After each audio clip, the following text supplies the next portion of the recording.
Happy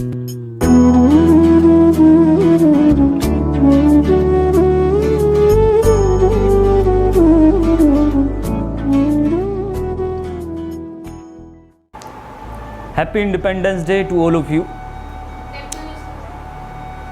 74वें स्वतंत्रता दिवस की हार्दिक शुभकामनाएं सभी को। This is the Bodhi IAS PCS classes and I am anonymous Bodhi.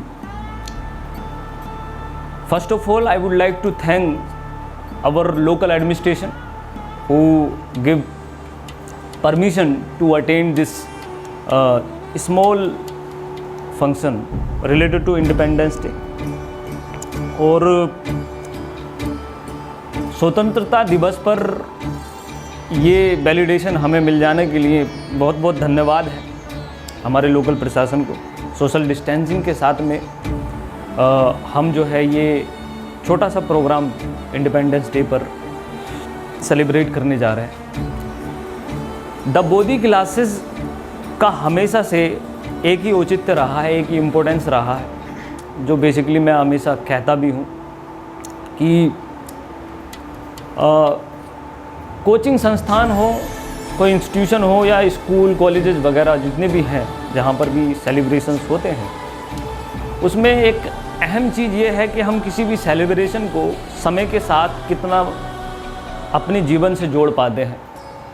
और मुझे बड़ी खुशी है कि हम ये इंडिपेंडेंस डे तीसरी बार इस संस्थान में बना रहे हैं और ये लिगेसी आगे बनी रही और मैं उम्मीद करता हूँ कि जो है हम इसे और भी अच्छे से बना पाएंगे। आज का दिन बहुत ज़्यादा महत्वपूर्ण है और काफ़ी समय बाद, लंबे समय बाद जो है मैं सबके सामने आ रहा हूँ। और चूँकि भारत ही नहीं पूरा विश्व, entire world is facing pandemic और ऐसी बड़ी महामारी, इसका नाम कोविड-19 है। तो इन सारी की सारी कहानी में जो लगभग हमारे देश में मार्च से शुरू हुई और आज 15 अगस्त तक की कहानी, इस बीच में मैं बहुत सारी चीज़ें डिस्कस करना चाह रहा था। और इंडिपेंडेंस डे पर इससे अच्छी चीज़ या इससे अच्छा मौका हमें कहीं नहीं मिलेगा। मेरा एक प्रोग्राम है जिसे मैं आज इनॉग्रेट करूँगा और इस सेलिब्रेशन के साथ में हम अपने संदेश और अपनी जो भी फीलिंग्स हैं वो शेयर करेंगे। जैसा कि इस पर्टिकुलर फंक्शन का जो नेशनल फंक्शन है, ये फेस्टिवल है, उसका जो है बैकग्राउंड है, उसका बेस है। तो फाइनली 74वें स्वतंत्रता दिवस पर सबको शुभकामनाएं देते हुए मैं एक हिस्टोरिकल जर्नी से स्टार्ट कर रहा हूँ कि भाई किस तरह से जो है ये हिंदुस्तान की आज़ादी मिल पाई, किस तरह की आज़ादी है ये। तो सबसे पहली बात तो ये है कि सबको सतत और नमन करने का दिन है, सत नमन करने का दिन है। जितने भी फ्रीडम फाइटर्स इस देश में इस आज़ादी के लिए जिन्होंने अपनी जान दी, जिन्होंने अपना कंट्रीब्यूशन दिया, और कुछ उसमें लीडर्स रहे, कुछ उस मुख्य धारा से जुड़ने वाले, मेन स्ट्रीम से जुड़ने वाले फॉलोअर्स रहे। हर किसी का इसमें योगदान रहा, बहुत अहम योगदान सभी ने दिया था। और सबका नाम लेना तो उचित नहीं होगा, लेकिन जैसे महान नेता जितने भी हैं उनको हम बार बार और सत नमन करेंगे। इस पीढ़ी ने, जो पीढ़ी फ्रीडम फाइटर मूवमेंट से जुड़ी थी, वो पीढ़ी संविधान सभा में पहुंची और संविधान सभा में पहुंचने के बाद में इन महान लोगों ने भारत को एक गौरवान्वित संविधान दिया, जिसकी वजह से आज हिंदुस्तान अपनी बहुत बड़ी बड़ी समस्याएं जो है सुलझा रहा है और उसी के बेसिस पर हम आगे बढ़ रहे हैं। तो उन सब चीज़ों के लिए ये जो दिन है, ये एक धन्यवाद का दिन है, एक बेसिकली जो है थैंक्स का दिन है। और जब हम सेलिब्रेशन या फिर नेशनल फेस्टिवल की बात करते हैं तो हमारे जहन में कुछ खास बातें उठती हैं, जैसा कि नॉर्मली एक आम नागरिक होने के नाते, एक स्टूडेंट होने के नाते, एक टीचर, एक एंटरप्रेन्योर होने के नाते जो चीज़ें मैंने जहाँ पर महसूस की हैं, उन चीज़ों को जो है मैं ज़रूर आपके सामने शेयर करूँगा। तो पहली बात तो ये है कि जब हम नेशनल फेस्टिवल की बात करते हैं तो नेशनल फेस्टिवल को हम अपनी तरह से सेलिब्रेट करने की कोशिश करते हैं। हर एक व्यक्ति का अपना तरीका होता है। कोई व्हाट्सएप पर अपने स्टेटस लगाता है, कोई फेसबुक में अपनी फीलिंग शेयर करता है। ये सारी चीज़ें बहुत ही अच्छी हैं किसी भी देश के लिए, किसी भी देश की नेशनल फीलिंग को जगाने के लिए। लेकिन उसके साथ साथ हमें एक चीज़ का और ध्यान रखना होता है कि कैसे हम इन दिनों को याद करके हम अपने आज के जीवन से इन्हें लिंक कर पाते हैं।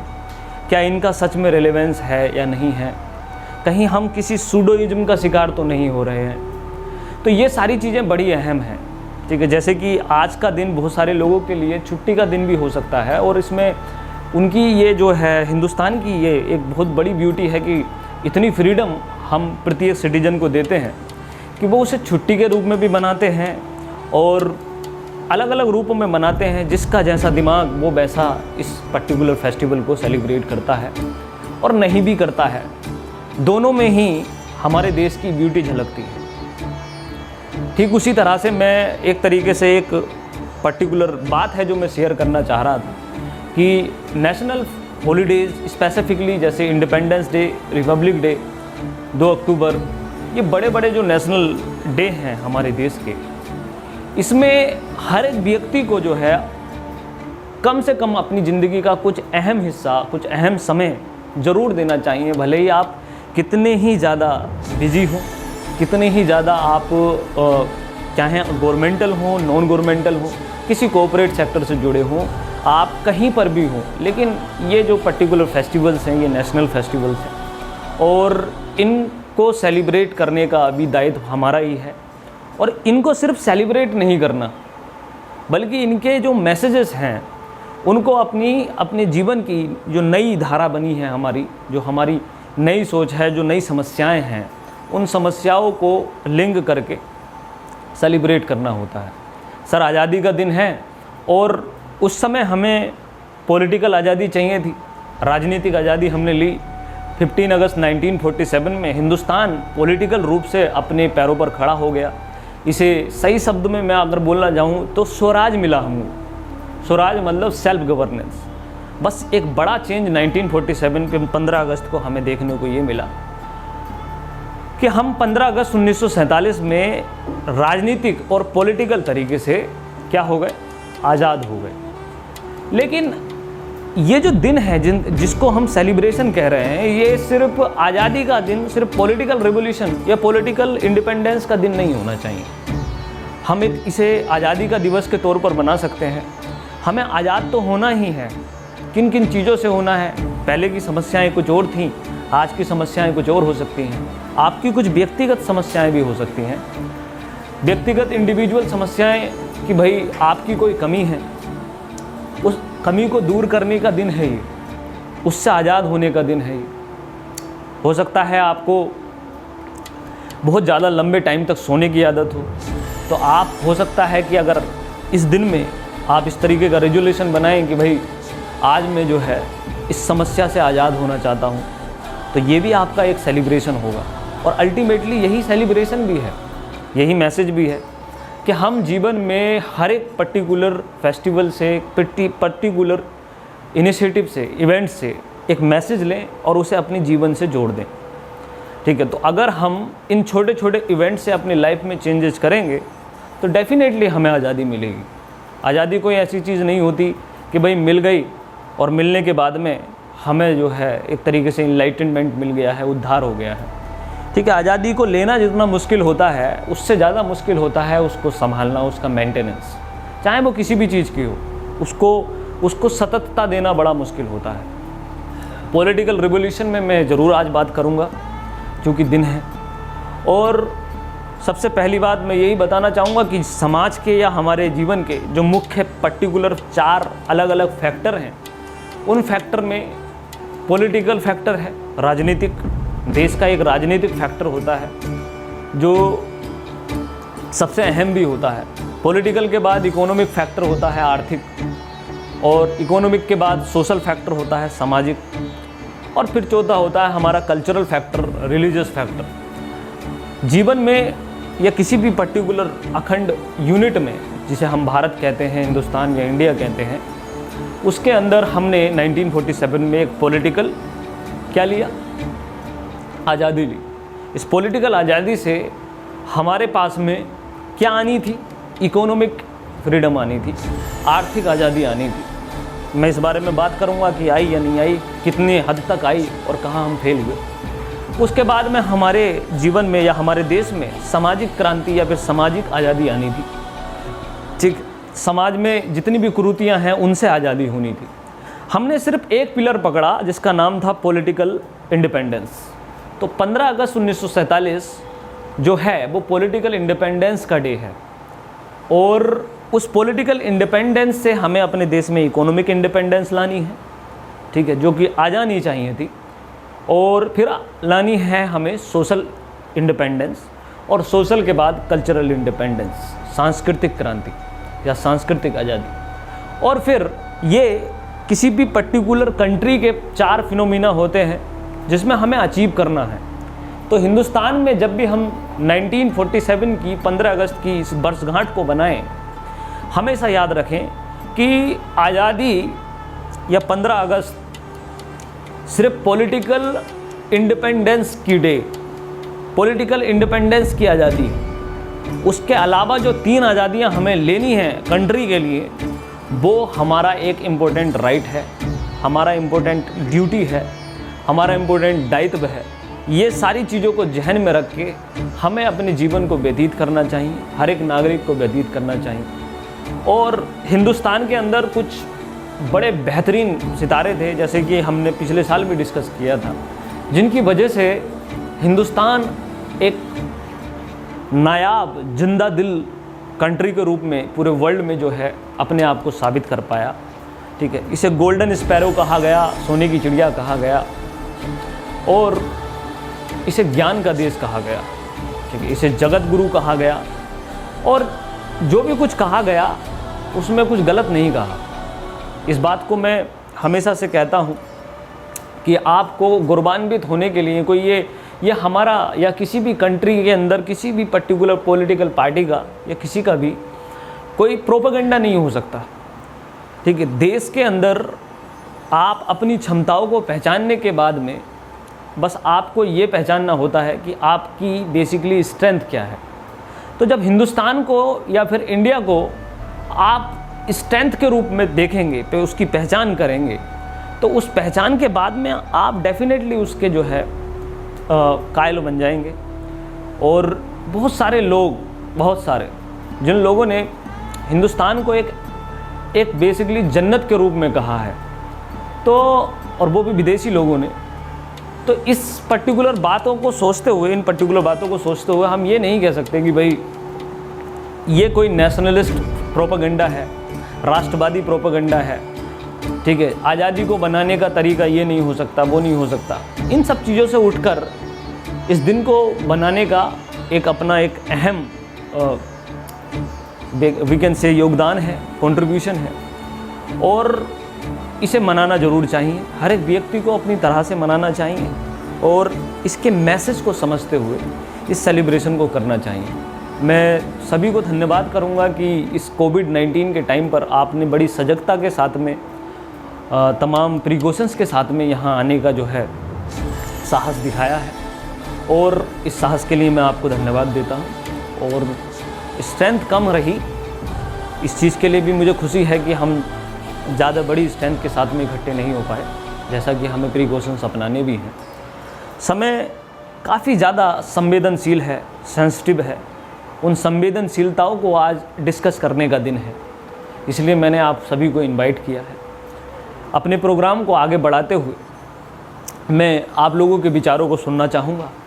ठीक है, आप बारी बारी से प्लीज़ आइए।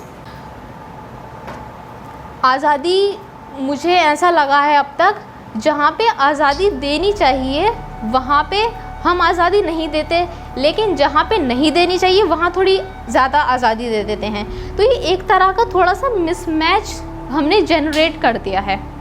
इसकी वजह से बहुत सारी प्रॉब्लम्स भी देखने को मिल रही हैं हमारी सोसाइटी में। सोशल प्रॉब्लम्स पॉलिटिकल प्रॉब्लम्स भी।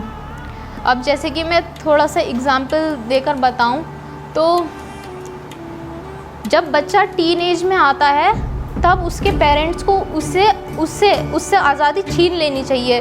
जब वो सड़कों पे जाकर चरस गांजा फूंकता है, जब उसके पेरेंट्स उसे 15, 14, 16 साल की उम्र में बहुत ही बेहतरीन बाइक दिलवा देते हैं, इस आज़ादी को थोड़ा कैप्चर करने की ज़रूरत है, क्योंकि ये हमारे यंगस्टर्स को एक गलत डायरेक्शन में लेके जाता है।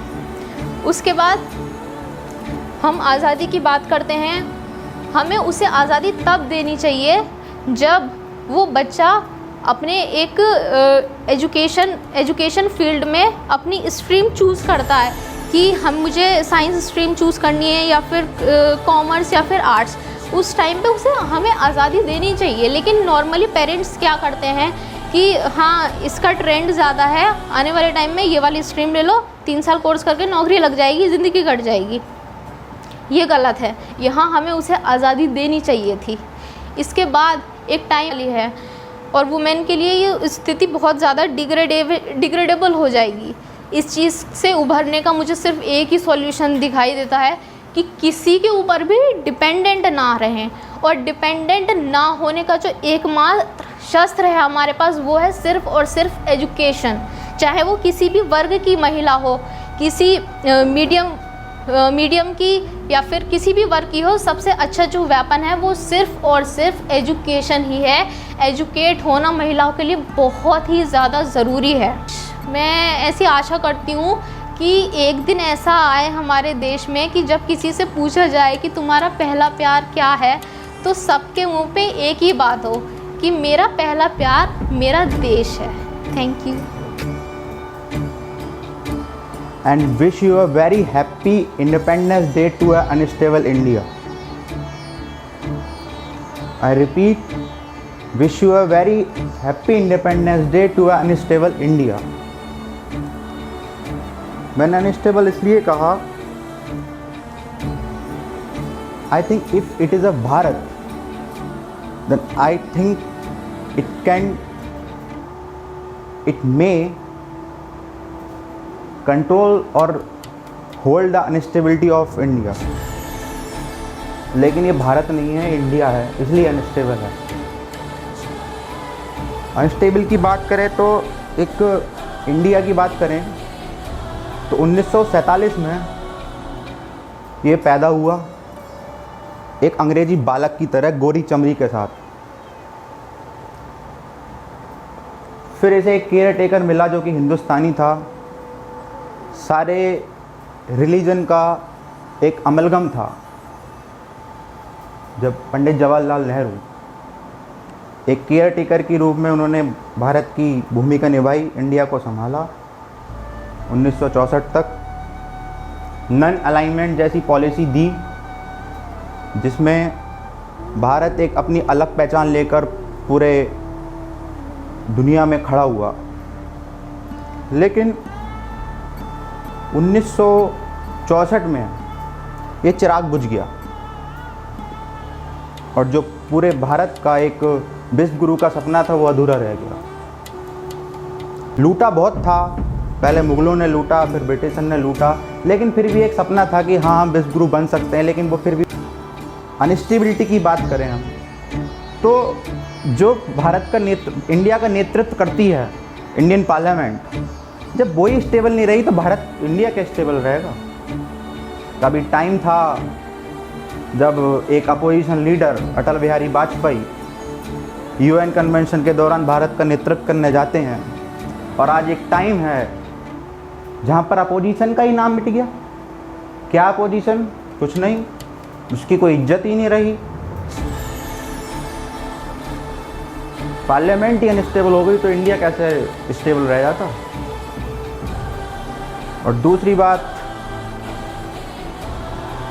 हमें सुधरना होगा तभी हमारा देश सुधरेगा। सरकारें आती जाती रहती हैं। मुझे तो ऐसा फील हो रहा है कि हमने ह्यूमन ज्योग्राफी पढ़ी थी, उसमें पढ़ा था कि इंडियंस लाइफ एक्सपेक्टेंसी 70 और 75, और हम आज 74th इंडिपेंडेंस डे सेलिब्रेट कर रहे हैं। कहीं 75 मार्क इसकी कब्र न खुद जाए, क्योंकि India have a 70 to 75 life expectancy.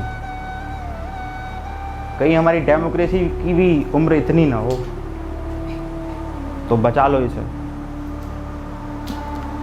हाँ, तो मैं जिक्र कर रहा था, मैंने अपना फेसबुक अकाउंट क्यों डिलीट कर दिया। मैंने इसलिए जिक्र कर दिया क्योंकि सबको, एक हिंदू है, ये मुस्लिम आईटी सेल चल रही है, लेकिन किसी को फार्मर की चिंता है, देश के फार्मर की चिंता है, देश की बेटी की चिंता है नहीं है।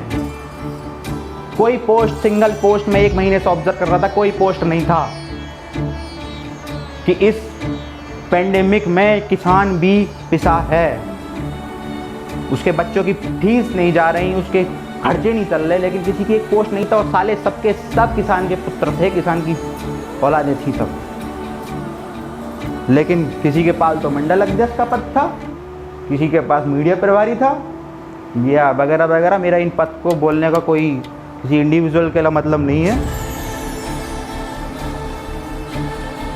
बस मैं एक्सेट्रा में बोल रहा हूँ। इसलिए मैंने अपना फेसबुक अकाउंट डिलीट कर दिया, क्योंकि इस संसार में यही चलना है। अगर आप भगत सिंह के बहुत बड़े फैन हैं आजकल, भगत सिंह यूथ ब्रिगेड, भगत सिंह ये, भगत सिंह वो, भगत सिंह का स्टैचू बनवाओ, भगत सिंह का ये बनवाओ। भगत सिंह को पढ़ा है कभी? भगत सिंह का ये बनवाओ। गाना चला था, मैं फैन भगत सिंह का, साइड पे लिखवा लिया कि मैं फैन भगत सिंह का, लेकिन किसी ने ये जाना कि उस गाने के बीच में एक लाइन ये भी थी, 24 साल दा गबरू जद जान देश तो वारी, जालिम सरकार आदे वो कभी हिम्मत ना हारी। किसी ने उस गाने में ये लाइन भी सुनी? पंजाबी के फैन है, समझ में आती नहीं, बस एक लाइन सुन ली, पूरी तो समझो। आप भगत सिंह के फैन, स्वामी विवेकानंद के फैन, APJ अब्दुल कलाम के फैन हो ही नहीं सकते अगर आपके देश में किसान मर रहा है, जीता हुआ किसान मर रहा है, देश की बेटियां पिच रही हैं। आप नहीं हो सकते फैन, आप सीडो। और मैं बस अपने स्तर से एक ही बात कह सकता हूँ, ज़्यादा मेरे PM से और CM से लिंक तो है नहीं, कि भाई अपनी इथिक्स चेंज करो। दूसरों की बहन बेटियों को देखने से पहले अपनी बहन बेटियों को देखो। अगर नहीं भी है बहन तो आने वाली बेटी को देखो, तभी ये समाज सुधर सकता, तभी ये आपका हिंदुस्तान सुधर सकता। वरना गोरी चमड़ी वाले आए थे, अब की बार छोटी आंख वाले आ रहे हैं, फिर से गुलाम हो गए इसी चक्कर में। धन्यवाद। मैं आज आपको कहानी सुनाना चाहता हूँ भगत सिंह की, जो कि हमारे बहुत बड़े स्वतंत्रता सेनानी थे और उन्होंने अपना प्राण बलिदान दे दिए थे इंडिपेंडेंस आज़ादी के चक्कर में। तो भगत सिंह का जन्म होता है 1907 में लाहौर में, जो कि अब है पाकिस्तान में। उनकी माता का नाम था विद्यावती कौर एंड पिता का नाम था किशन सिंह। तो जब जलियांवाला बाग हत्याकांड हुआ 1919 में, तब वो लगभग थे 11-12 साल के थे। तो एक 11-12 साल का बच्चा 40 किलोमीटर पैदल चलकर गया जलियांवाला बाग, जहाँ पर हत्याकांड हुआ था, और वहाँ जाकर उसने देखा, उसे बहुत बुरा महसूस हुआ कि हमारे देश के लोगों को इतनी बुरी तरह से मारा है। यहाँ पर कुछ लोग तो जो बराबर में कुआं था उसमें ही कूदकर उन्होंने अपनी जान दे दी। आज भी वहाँ पर खून के निशान हैं और उस कुएं से खून निकलता है। फिर उन्होंने क्या किया, वहाँ जाकर मिट्टी लेकर आए, वो जो खून से सनी हुई मिट्टी थी उसे लेकर आए। उन्होंने अपने दिमाग में बसा लिया कि अब मैं अंग्रेज़ों से इसका बदला ज़रूर लूँगा। घर आकर चुपचाप बैठ गए, किसी से नहीं बोले। तो उनकी बहन आई उनके पास। फिर 1924 में लगभग 17 साल की उम्र में उनकी मदर ने कहा कि बेटा शादी कर ले, देखभाल करने वाला कोई नहीं है, फिर रोटी बना के खिलाएगी तेरी वाइफ, शादी कर ले। तो भगत सिंह बोले कि नहीं, मैं अभी शादी नहीं करूँगा। ये दुल्हन मेरी दुल्हन नहीं होगी, आज़ादी ही मेरी दुल्हन। स्टेशन वगैरह पर सब पर। तो वैसे तो वो सिख थे, पगड़ी रखा करते, पगड़ी लगाया करते थे, दाढ़ी मूछ लगाया करते थे, लेकिन उसमें उन्होंने क्या किया, निकलने के लिए उन्होंने अपनी दाढ़ी कटवा दी और अपनी पगड़ी हटाकर एक हैट लगाया बढ़िया था, बाल कटवा दिए और बिल्कुल सूट बूट पहनकर अपनी भाभी को वो किया, कन्विंस किया कि एक मतलब थोड़ी देर के लिए आप मेरी वाइफ का किरदार निभा सकती है। तो वो भी मान गई। राजगुरु को अपना नौकर बनाकर, और जब गए तो वो अंग्रेज उन्हें पहचान नहीं पाए और वो ट्रेन में चले गए और वहाँ से निकल गए। तो मुझे आज गर्व है कि मैंने ऐसे देश में जन्म लिया है जहाँ पर भगत सिंह जैसे लोग पैदा हुए। लेकिन मुझे एक बात का दुख और भी है कि कुछ लोग उनको एक शहीद का दर्जा न देकर टेररिस्ट, क्योंकि मैंने कुछ किताबें देखी हैं उसमें विदेशी किताबें हैं ज़्यादातर अंग्रेज़ों की, उसमें मतलब उन्हें एक टेररिस्ट की तरह देखा जाता है। तो मैं ये अपील करना चाहता हूँ सबसे कि एक ऐसा कोई आंदोलन चलाओ जिससे कि उनको एक शहीद का ऑफिशियली पूरे वर्ल्ड में दर्जा मिल सके। जैसे कि महात्मा गांधी को राष्ट्रपिता का दर्जा है, तो कम से कम उनको राष्ट्रपुत्र का दर्जा मिल सके हमारे देश में। मैं ये चाहता हूँ और इसके साथ ही मैं विदा लेना चाहता हूँ। जय हिंद। एक वक्त था जब लड़कियों को पढ़ने की आज़ादी नहीं दी जाती थी। एक मिनट। और आज भी कुछ लोगों का यही मानना है। और कुछ औरतों के पढ़ लेने से, लिख लेने से उन्हें इक्वलिटी नहीं मिल जाती। कोई लोग ये नहीं जानते कि आज भी लोग किस तरह के सवाल बेटियों पर उठाते हैं, कोई नहीं समझता। अगर पल्लू नीचे आ गया तो करैक्टर पर सवाल उठाते हैं, अगर वो हंसती है तो उसे गलत समझते हैं, अगर वो ऑफिस में जाती है तो उससे तुम्हारे बस की काम नहीं हो पाएगा, इस चीज़ को लेकर उसका प्रमोशन रुकवा लेते हैं। भले ही घर पर काम दोनों करते हों, ऑफिस दोनों जाते हों, लेकिन घर पे जाके खाना सिर्फ औरत को ही बनाना पड़ता है। एक आदमी दिन भर रात भर काम करे तो उसे बोलते हैं कि हाय कितना काम करता है, और एक औरत जब लेट घर आती है ड्यूटी से तो बोलते हैं ऐसा कौन सा काम आ गया जो रात भर करना पड़ता है। एक औरत जब पब्लिक प्लेस पर होती है तो वो पब्लिक प्रॉपर्टी बन जाती है, लोग पता नहीं कहाँ कहाँ टच करते हैं।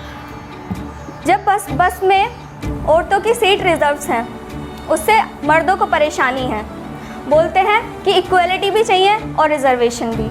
अरे जब हर महीने बॉडी से ब्लड बहेगा, सर दुखेगा और पैर फूलेंगे, तब पता चलेगा कि प्रॉब्लम्स क्या होती हैं लेडीज़ की। लोग ऐसे ही बोल देते हैं कि इनको इक्वलिटी चाहिए, लेकिन कोई नहीं समझता वुमेन्स के लिए।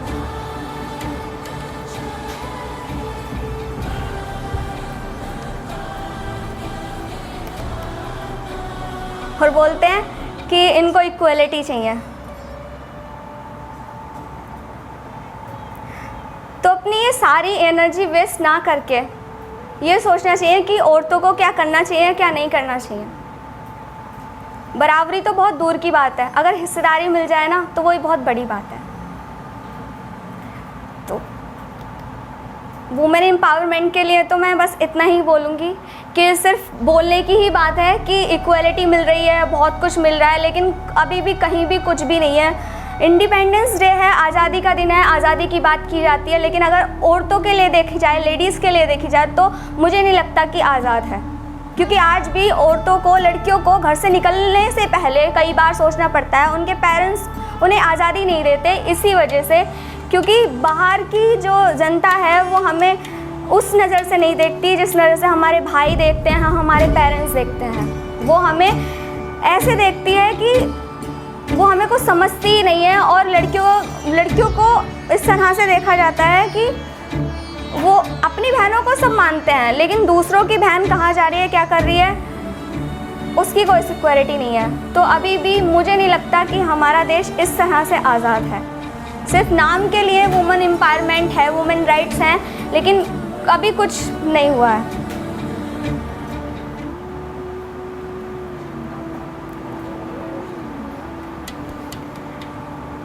तो मैं बस इतना ही बोलूँगी, थोड़ी अलग है।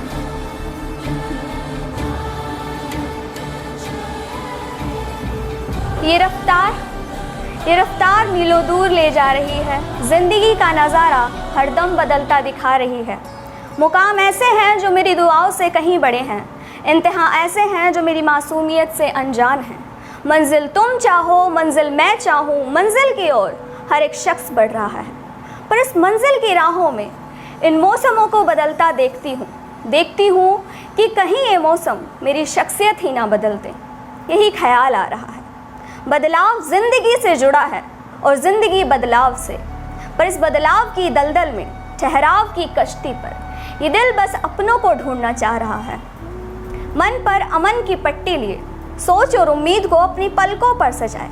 बस आगे देखती हूँ कि ये ज़िंदगी मेरी राहों में फूल बरसा रही है और ये रफ्तार मुझे मीलों दूर ले जा रही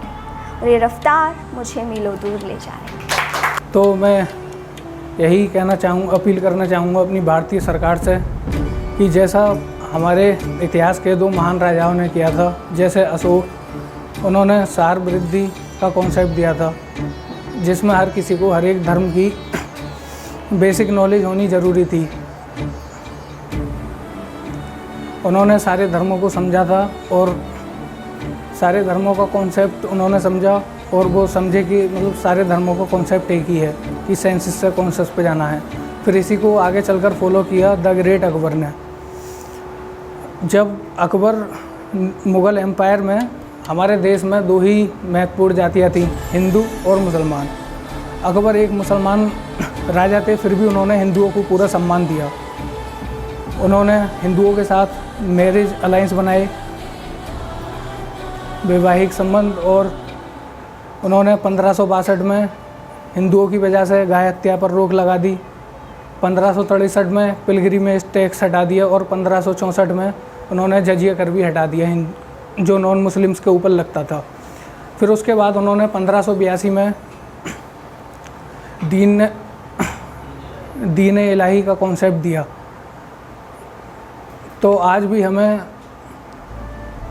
ऐसे ही किसी कॉन्सेप्ट की ज़रूरत है।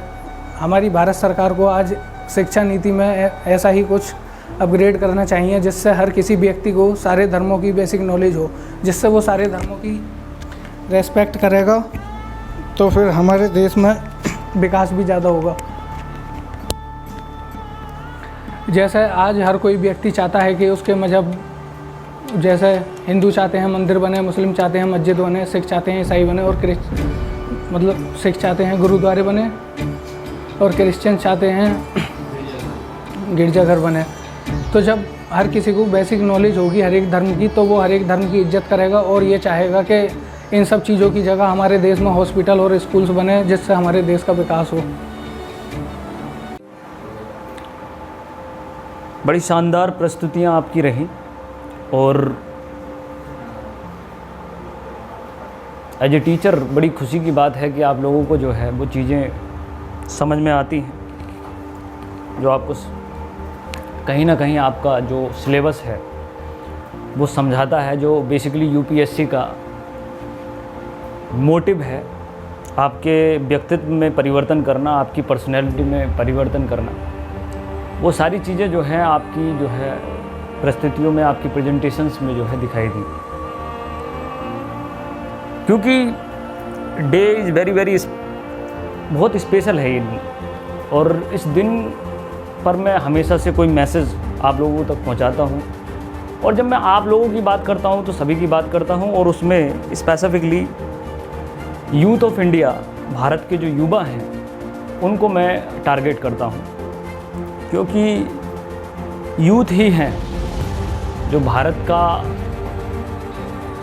अगर हम ये कहें कि भारत एक बॉडी है तो यूथ उसका एक रक्त है। तो मेरे मैसेजेस और मेरा जो पर्टिकुलर टारगेट है वो यूथ के लिए है।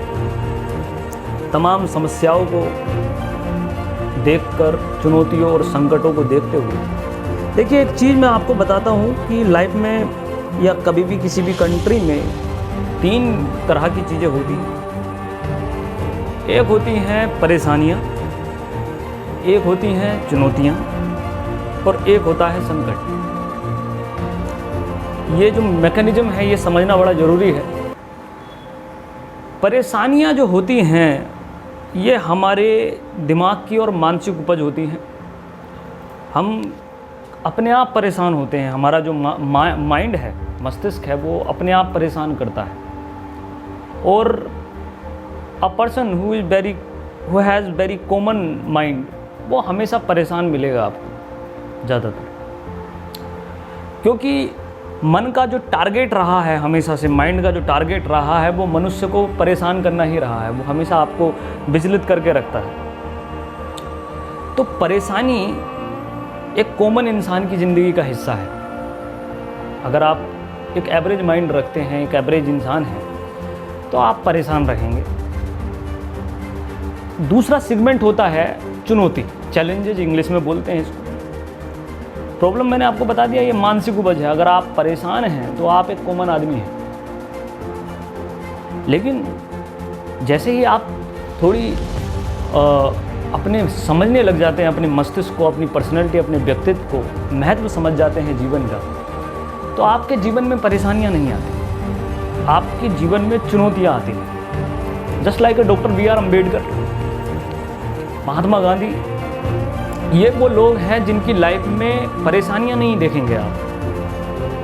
ये वो लोग हैं जिनकी लाइफ में आप चुनौतियां देखेंगे, चैलेंजेस। वो गरीबी से जूझेंगे, वो पेटीज खाएंगे सिर्फ खाने की, लंच की जगह पर, लेकिन वो परेशान नहीं होंगे, बल्कि वो एक चुनौती के तौर पर, एक समय के तौर पर देखेंगे कि एक चुनौती है, एक चैलेंज है, इसको हैंडल करना है। लाइफ में, जीवन में जो सबसे बड़ा हुनर होता है, प्रतिभा होती है, टैलेंट होता है, सबसे बड़ा ज्ञान, विद्या, सब कुछ जो है वो ये है कि आप अपनी जो परिस्थितियाँ हैं, सर्कमस्टांसेस हैं, उसमें आप कितना स्टेबल रह पाते हैं। ये हुनर अगर आपने जनरेट कर लिया तो आप जीवन का अर्थ समझ गए। यही पर्टिकुलर हुनर आपको जनरेट करना होता है अपने व्यक्तित्व में, अपने पूरे करियर में। ठीक है, आप बस विपरीत परिस्थितियाँ हों, फेवरेबल परिस्थितियाँ हों, कैसे भी सर्कमस्टांसेस हों, आप कितना स्टेबल रह पाते हैं आप। ठीक, वही आपका जीवन है वास्तविकता में, वही आपका जीवन है। और इसकी प्रैक्टिस करनी होती है, साधना करनी होती है कि आप विपरीत परिस्थितियों में भी स्टेबल रह पाएँ। ये कोई ऐसी चमत्कारिक चीज़ नहीं कि इनहेरेंटली होती है, किसी के अंदर जनरेट करनी पड़ती है।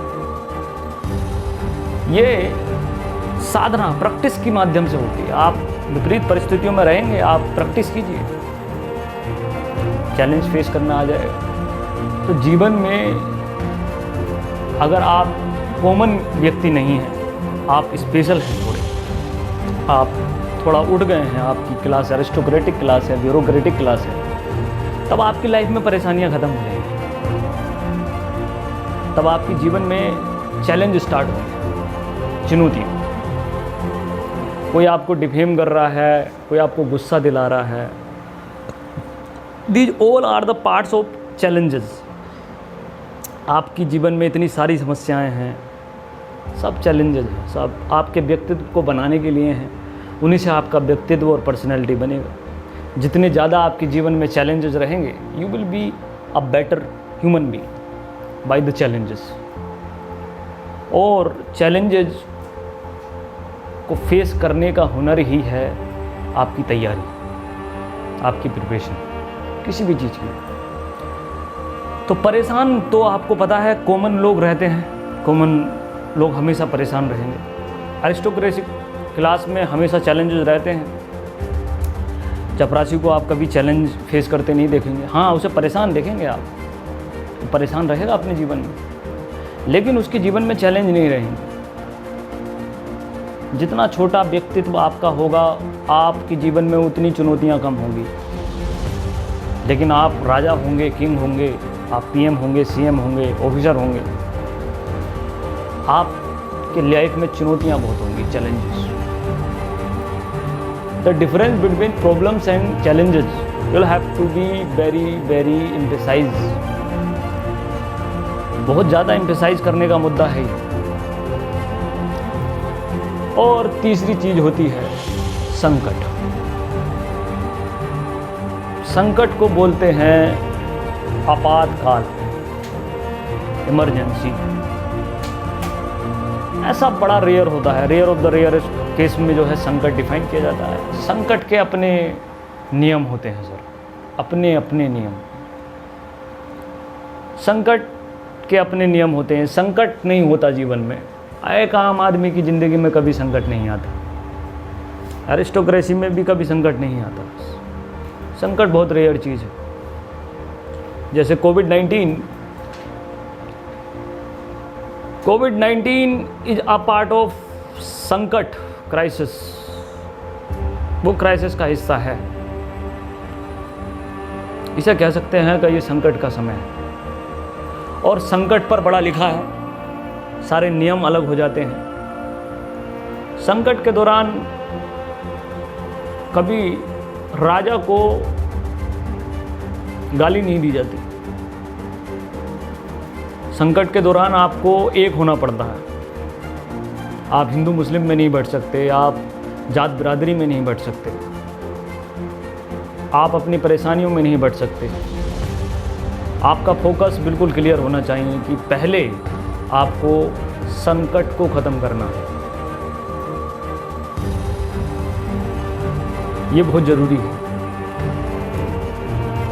इसलिए ये वो समय है जब हिंदुस्तान को स्पेसिफिकली एक होना चाहिए कोविड-19 के दौरान। और हर एक व्यक्ति को अपना प्रयास करना चाहिए। हर एक व्यक्ति को, चाहे आप कुछ भी करते हैं, लेकिन आपका इस कंट्रीब्यूशन इस संकट में होना बड़ा ज़रूरी है। हो सकता है आपका एग्ज़ाम हो सकता है आप यूपीएससी एस्पिरेंट हो सकता है आपका इंटरव्यू हो सकता है आप आईएएस ऑफिसर हो सकता है मिनिस्टर हो, साइकिल जो का पंचर लगाने वाले हो सकते हैं आप, ठेले पे केला बेचने वाले हो सकते हैं, दुकानदार हो सकते हैं आप प्रेमी हो सकते हैं, प्रेमिका हो सकती हैं आप, देवरानी हो सकती हैं, जेठानी हो सकती हैं आप, कुछ भी हो सकती हैं। आपको समझना चाहिए कि देश एक संकट से गुजर रहा है। एक ऐसा संकट जो आसानी से ख़त्म नहीं होगा।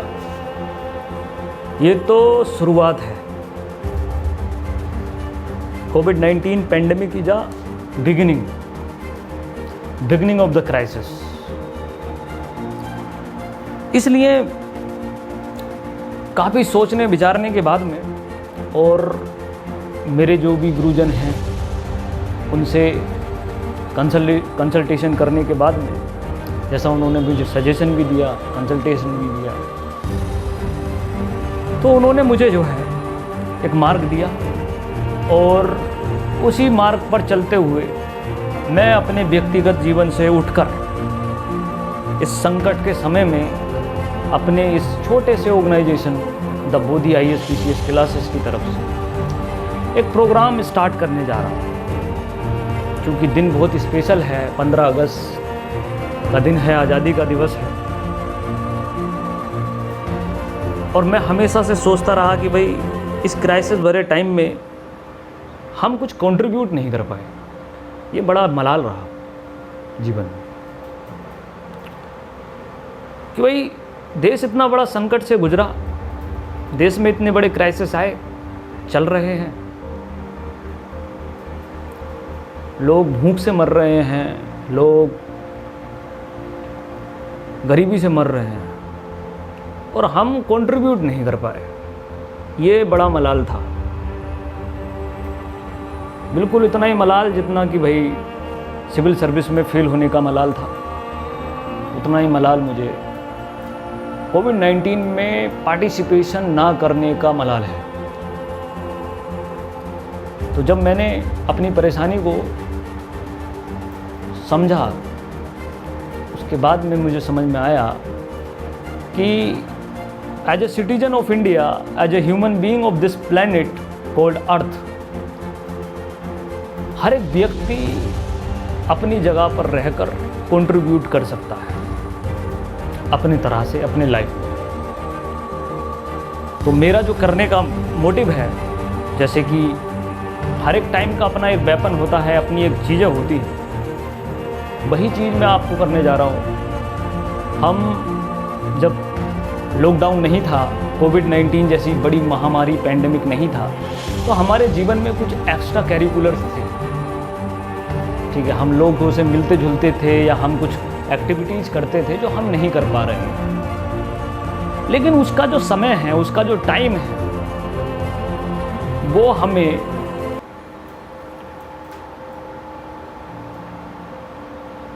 कहीं ना कहीं अपने देश के कंट्रीब्यूशन में देना चाहिए। और कुछ नहीं करना आपको सर, आप बस अपने आप को अवेकेंट कीजिए और लोगों को वो जागृति दिखाइए। कुछ ऐसी समस्याएं हैं जो कोविड-19 के टाइम पर वैक्सीन के अलावा कोई और चीज़ें भी हैं जो उन्हें ख़त्म करेंगी। उन चीज़ों को हमें निपटना है। सेकेंड वर्ल्ड वॉर था और इंग्लैंड में किसी ने बोल दिया कि हिटलर की सेना इंग्लैंड में घुस चुकी है। हिटलर की सेना इंग्लैंड में घुस चुकी है। सर 1500 से ज़्यादा लोगों ने सुसाइड कर लिया इस बात पर।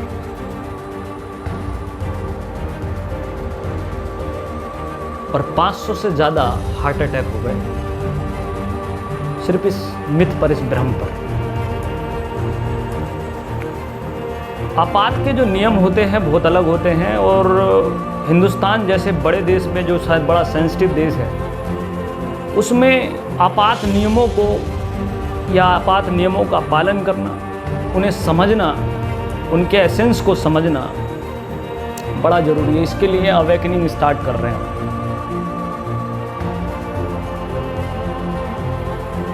हमें हर जगह पर, हर प्लेटफॉर्म पर लोगों को लड़ाने वाले मिलते हैं। हमारा प्लेटफॉर्म होगा लोगों को मिलाने वाला, जहां हिंदू मुस्लिम को गाली नहीं देंगे और मुस्लिम हिंदुओं को गाली नहीं देंगे। ये हिंदू मुस्लिम एकता का भी मंच होगा। अपने नौजवानों को, जैसा कि आपने झलक भी देखी, ये हमारे नौजवान ही हैं, सब राजा हैं ये। बस इतना करना है कि आपको अपने दिमाग को जिंदा रखना है, जिंदा करना है, अवेकेंट करना है। और दिमाग को जिंदा करने के लिए हम जितना कर सकते हैं इस प्लेटफॉर्म से करेंगे। संविधान के दायरे में रहकर करेंगे। इसलिए इसका जो नाम है, वो नाम हमने दिया है संवैधानिक युवा क्रांति, कॉन्स्टिट्यूशनल यूथ रिवॉल्यूशन, CYR। इस नाम से जो है मैं आपको जगह जगह, टाइम टाइम पर सोशल मीडिया के माध्यम से मैसेजेस देता रहूँगा। और वो मैसेजेस मेरे नहीं, मैं तो मीडिएटर हूँ। ये मैसेजेस होंगे इन महापुरुषों के, ये मैसेजेस होंगे देश की समस्याओं के, ये मैसेजेस होंगे हमारे देश की युवा पीढ़ी के लिए। बेरोजगारी एक बड़ी समस्या है हिंदुस्तान की, और बेरोजगारी का सीधा संबंध गरीबी से होता है, और गरीबी का भुखमरी से।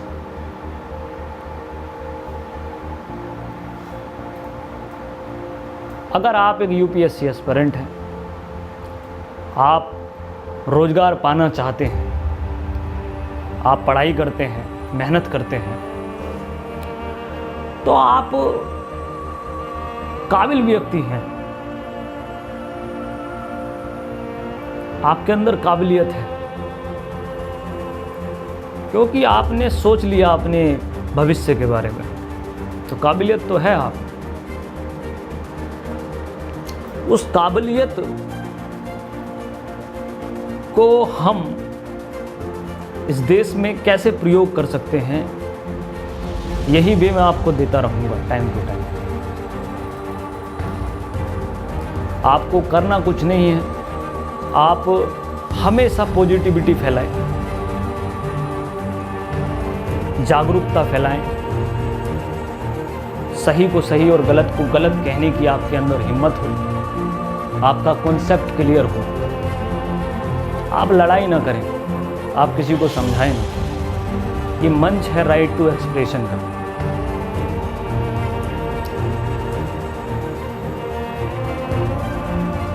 टाइम बदलता रहता है और समस्याएं बदलती रहती हैं। 1947 में जो टाइम था उसमें एक पॉलिटिकल क्राइसिस था। 2020 में भारत में पॉलिटिकल क्राइसिस के अलावा बहुत सारे क्राइसिस हैं। इसके बारे में बच्चों ने बहुत कुछ बताया भी, उसकी झलक भी दी आपको। उन क्राइसिस से निपटने के लिए हमें एक अलग तैयारी करनी होगी।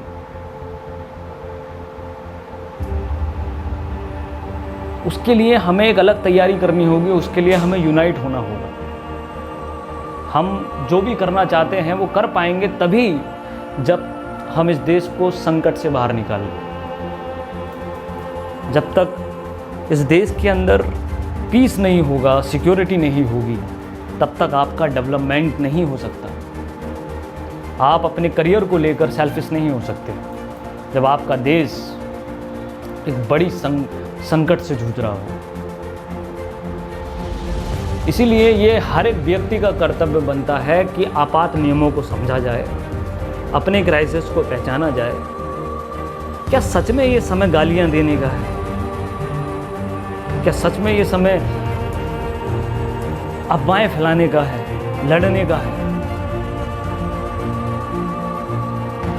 कितने भयंकर ड्रॉबैक या फिर कॉन्सिक्वेंसेस होने वाले हैं लॉकडाउन के, हमें समझना चाहिए।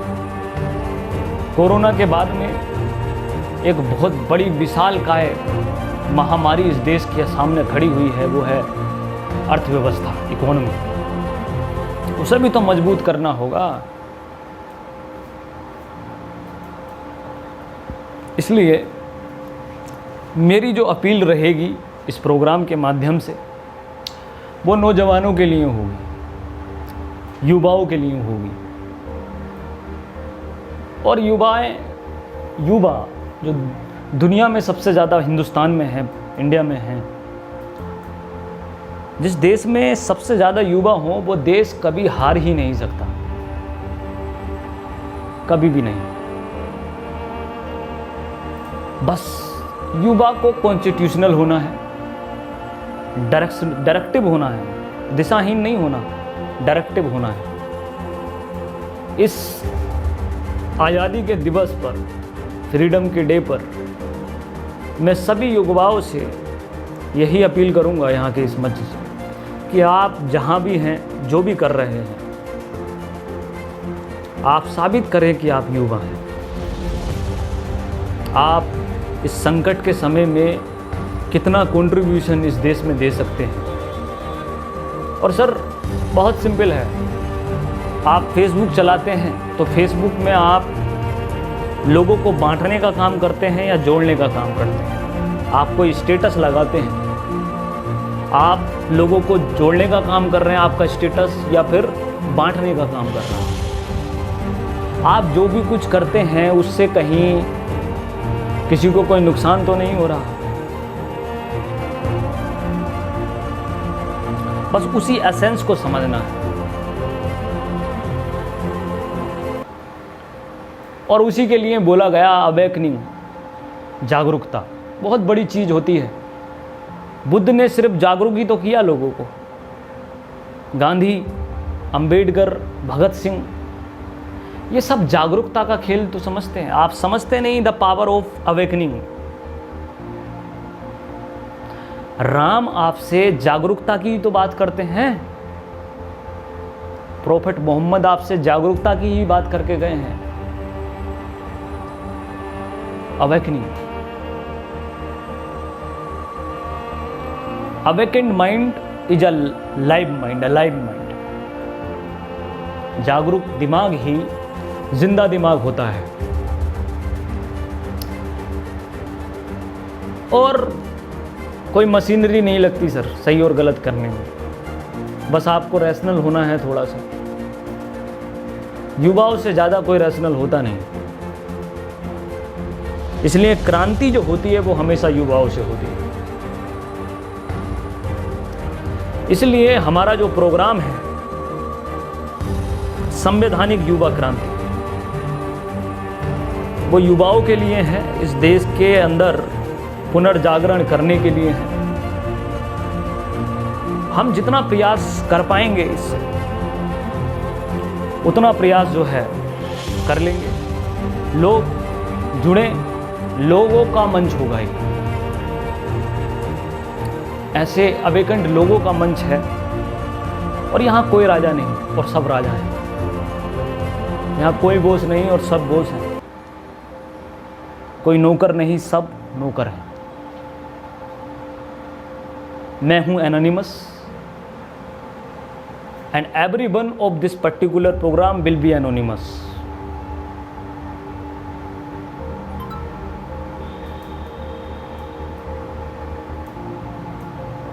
तो ये कहना मैं जरूरी समझता हूं कि ये अज्ञातों की फौज होगी। It will be the army of anonymous. Awakening sir, awakening.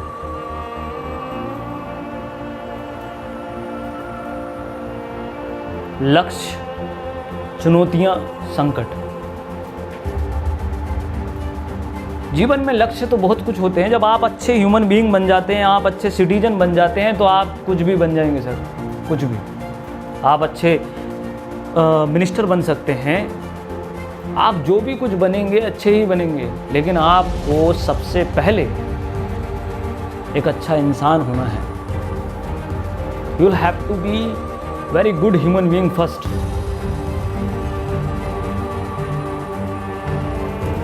और जब आप अच्छे इंसान बन जाएंगे तो आप हमेशा क्रांति करेंगे अपने जीवन में।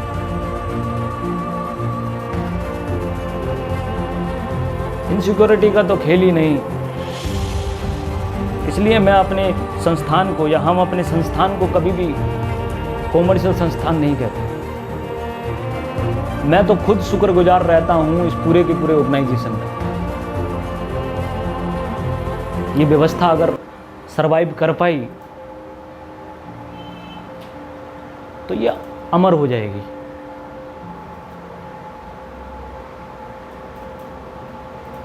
जब लोग बच्चे यहाँ पर आते हैं तो मैंने इतनी बड़ी कोचिंग इंस्टीट्यूट का सिर्फ एक मामूली फ़ी रखा, जो हमारे बिजली पानी के लिए है, रेंट के लिए है। किसी को हम कन्विंस नहीं करते, किसी के आगे हम जी हजूरी नहीं करते। बहुत सारे लोग ईगोइस्ट कह सकते हैं, बहुत सारे लोग बहुत कुछ कहते हैं। लोगों का काम है कहना सर। तुम्हारा कहना हमें अच्छा लगता है, क्योंकि तुम्हारे कहने से हम जिंदा होते हैं। कहते रहिए, हमें जिंदा रखिए। लेकिन मेरी अपील उन लोगों से है, उन बच्चों से है, उन नौजवान लोगों से है जो युवा हैं, जो हिंदू मुस्लिम की राजनीति से उठ चुके हैं, जो अपने अंदर एक गांधी रखते हैं, एक भगत सिंह रखते हैं, एक अंबेडकर रखते हैं, एक ओलिया रखते हैं, निजामुद्दीन। उन लोगों से है जो लोग जोड़ने की बात करते हैं, तोड़ने की बात नहीं करते, जो इस देश से सच्चा प्यार करते हैं। मैं नेशनलिस्ट नहीं हूँ सर, बिल्कुल भी नहीं, ना मैं राइट विंग हूँ, लेकिन इस देश की संस्कृति से बहुत मोहब्बत है मुझे। और संस्कृति वो वाली नहीं जो मुसलमानों की बहाव की है और हिंदुओं के हिंदू राष्ट्र की है। मेरी संस्कृति है गंगा जमुना तहजीब, मेरी संस्कृति है अशोक के बोध की, अशोक के धम्म की, अकबर के दीन इलाही की। हिंदुस्तान के इतिहास में इससे बड़े बड़े संकट आए हैं, चाहे ये हिंदू मुस्लिम का संकट हो, रेप का संकट हो, चाहे वो कोविड-19 का संकट हो। बस हमें अपने मंच से सिर्फ ये बताना है कि कब कब संकट आए और कब कब किस व्यक्ति ने उस संकट से लड़ा और कैसे लड़ा, बस।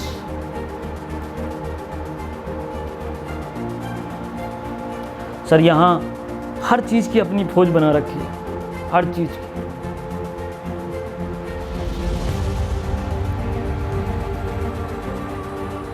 ऑप्टिमिस्टिक व्यू ही नहीं है लोगों के पास, आशावादी लोग मर गए हैं सर दिमागी तौर पर। कुछ लोगों तो कुछ फर्क ही नहीं पड़ता, वो तो सिर्फ इंतजार करते हैं कब इसमें न्यूक्लियर बॉम्ब बढ़े इस देश पर, कब कोविड-19 कोरोना उन्हें खा जाए। सर वो मरे हुए हैं, पैसिव लोग हैं। बड़ी अच्छी बात लगी, अरे ये देश तो ऐसा है, राहत इंदौरी साहब को भी गालियां देता है, अटल बिहारी वाजपेयी को भी गाली देता है। गालियों से मत डरिए सर, गालियां तो बताती हैं कि दूसरा व्यक्ति कितना बदतमीज है, गालियों से क्या डरना। जिंदा लोग बहुत कम बचे हैं इस देश में, इस युवक देश में। उन जिंदा लोगों को इकट्ठा करना, उन जिंदा लोगों से एक अपील करने का मंच मैं शुरू करने जा रहा हूँ। संवैधानिक युवा क्रांति। संवैधानिक हर एक काम, हर एक बात, हर एक एक्ट अंडर कॉन्स्टिट्यूशनल होना चाहिए। संविधान गीता से बड़ा है, संविधान कुरान से बड़ा है, इसलिए संवैधानिक, हमारी क्रांति भी संवैधानिक होगी, हमारी अपील भी संवैधानिक होगी, हमारा सपना भी संवैधानिक होगा। आप देखते हैं ना सपना सर, ओसामा बिन लादेन का बनने का सपना देखेंगे तो संवैधानिक थोड़ी ना होगा। आप IAS बनने का सपना देखते हैं, SI बनने का सपना देखते हैं, डॉक्टर इंजीनियर बनने का सपना देखते हैं, ये सब संवैधानिक सपने हैं। आप नहीं देखते ना ओसामा बिन लादेन बनने का सपना, इसलिए संवैधानिक। और युवा, कई बार बता चुका हूं मैं युवाओं के बारे में। युवा मतलब एनर्जी, पावर, और एनर्जी मतलब एवरीथिंग। जिंदा रहने का एकमात्र आधार होती है एनर्जी, ऊर्जा। तो युवा मतलब एनर्जी, और क्रांति मतलब बड़ा परिवर्तन, the big revolution, big change. जो ज़रूरत है हिंदुस्तान को आज, पॉलिटिकल रेवोल्यूशन की ज़रूरत है, सोशल रेवोल्यूशन की ज़रूरत है, कल्चरल रेवोल्यूशन की ज़रूरत है, हर रेवोल्यूशन की ज़रूरत है हिंदुस्तान को आज। संवैधानिक दायरे में तो मेरी सभी से यही गुजारिश है कि 74वें स्वतंत्रता दिवस पर हम ये प्रण लें कि इस संकट से लड़ने में हम अपना पूरा योगदान देंगे। हिंदुस्तान को, इंडिया को, भारत को एक प्रोग्रेसिव राष्ट्र बनाने में पूरा योगदान देंगे, चाहे हम कुछ भी हैं सर, कुछ भी। हर एक व्यक्ति का बराबर कंट्रीब्यूशन हो सकता है।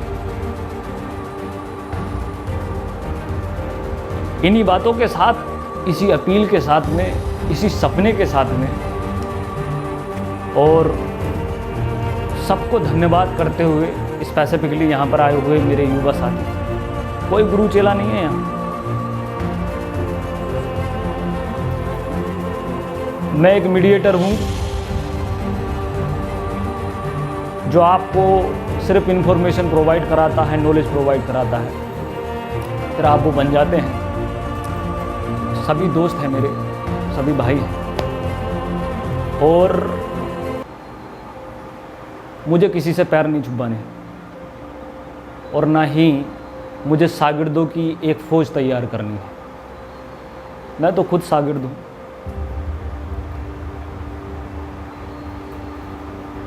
बस ये है कि इस मुहिम को लेकर, अपने ज़मीर को लेकर मुझे कहीं ना कहीं आगे आना पड़ा। और आप सभी लोगों से मेरी कामना है कि आप कहीं ना कहीं अपनी जगह पर, अपने स्तर पर ही हमेशा अच्छा ही फैलाएं, अच्छा ही कहें, जो कि बहुत बड़ी डिमांड है इस टाइम भारत को, वरना ख़त्म हो जाएगा सर, सब खत्म हो जाएगा। संकट हो, चैलेंज हो, परेशानियां ख़त्म नहीं करती किसी भी देश को, किसी भी व्यक्ति को। ये ख़त्म कर देता है, मानसिकताएं ख़त्म करती हैं, मेंटलिटीज़। दुनिया का ऐसा कोई संकट नहीं जो साहस और विश्वास के सामने टिक जाए, कोई भी संकट नहीं। लेकिन एक छोटी सी परेशानी भी पूरे राष्ट्र को खत्म कर सकती है, अगर आपके अंदर ना विश्वास है ना साहस।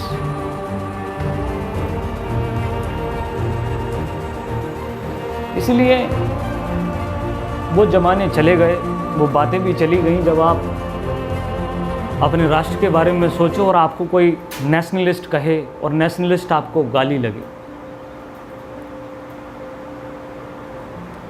राष्ट्रवाद एक बहुत अलग चीज़ है, समय के साथ बदलता है, सेकुलरिज्म भी बदलता है, नेशनलिज्म भी बदलता है, वक्त आ चुका है बदलने का। तो युवाओं को मेरी यही अपील है, मेरे नौजवान भाइयों को, बहनों को, सभी को, इस 74वें स्वतंत्रता दिवस पर आप जैसे भी हैं, जहाँ भी हैं, बस थोड़ा कंट्रीब्यूशन इस देश के नाम करें। योगदान आपकी सकारात्मक, आपकी पॉजिटिविटी का, योगदान आपके रैशनल ज्ञान का, नॉलेज का। जला दे दीप, चमक जाएगा भारत। और माखनलाल चतुर्वेदी की इन लाइनों के साथ में मैं आपको छोड़ रहा हूँ। युवाओं से बड़ी शानदार अपील की पुष्प की अभिलाषा उनकी कविता थी कि पुष्प की इच्छा क्या है। लाइनें कहती हैं कि चाह नहीं मैं सुरबाला के गहनों में गूथा जाऊं। फूल कह रहा है, फूल जो पुष्प है वो कह रहा है कि मुझे चाह नहीं है, चाह नहीं मैं सुरबाला के गहनों में गूथा जाऊं, चाह नहीं प्रेमी माला में बिंद प्यारी को लल जाऊं। मुझे चाह नहीं है कि मैं प्रेमिका की जो है बालों में जो है लहरूं, चाह नहीं सम्राटों के सब पर मैं हरी डाला जाऊं। ठीक है, मतलब मैं सम्राटों के सब पर एक फूलमाला की तरह जाऊं, मुझे ये भी चाह नहीं। चाह नहीं देवों के सिर पर, देवों मतलब कि देवी देवता, चाह नहीं देवों के सिर पर चढ़ भाग पर इठलाऊं। ठीक है, कि अपने देवी देवताओं के ऊपर चढ़ के मैं किसी के भाग्य को बनाऊं, मुझे ये भी चाह नहीं है।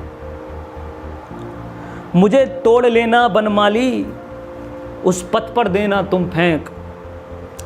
मुझे तोड़ देना बनमाली, उस पथ पर देना तुम फेंक। मातृभूमि पर शीश चढ़ाने जिस पर वीर चले अनेक।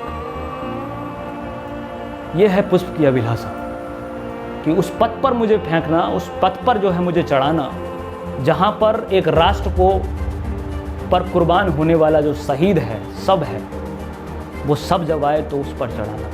मेरी बस यही अभिलाषा है। और युवाओं से मेरी सिर्फ यही क्रांति है, यही अपील है कि जिस तरह से इस पुष्प की अभिलाषा है, इसी तरह से आपकी भी अभिलाषा होनी चाहिए।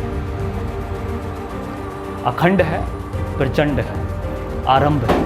थैंक यू, जय।